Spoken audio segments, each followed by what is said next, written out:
So I made it through the age of 19 and I started hitting the gym, and life was like starting to look much better and colors were coming back into my life and I was seeing everything in a completely different perspective.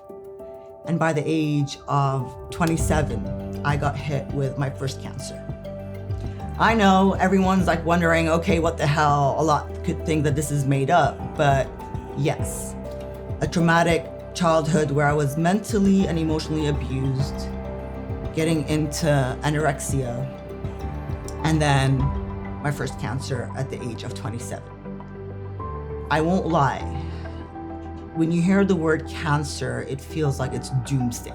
It feels like, okay, that's it, it's the end of the world. Like, how am I gonna be able to go through this? How am I gonna be able to emotionally be strong enough to fight something that is physically eating you up in the inside?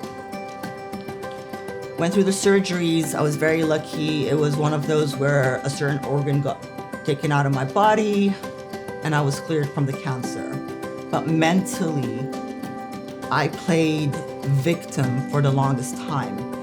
I started finding my cancer as an excuse to stop me from moving forward or bettering myself until I hit rock bottom at the age of 30.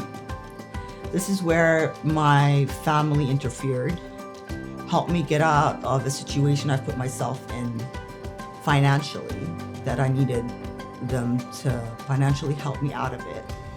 And then I decided to quit everything I had. At that time I was living in Jordan, and then moved back to the UAE. So I moved back to the UAE. At that point, I've left the corporate world. I was working in the United Nations, left the United Nations and decided to become a personal trainer because I had complications in my first cancer surgeries that if I was not physically strong enough, I would have not survived the complications that happened post-second surgery. I moved to Dubai. I got my own place. I was already work-wise very stable.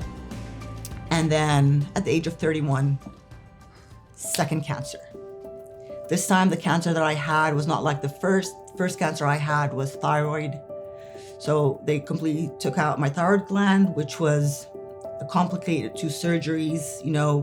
Getting cut open and having things getting out of your body is not an easy process. But then to be diagnosed with Hodgkin's lymphoma, to where I had to undergo chemotherapy and radiation that lasted about the whole process 7 months. I was driving myself to my chemotherapy sessions and driving myself back home because I was also a very proud woman who was in the mindset of it's either it or me. And from playing victim in the first cancer, it kind of flipped around to where at this point I've decided to be the warrior who is gonna fight it and win the battle no matter what it took.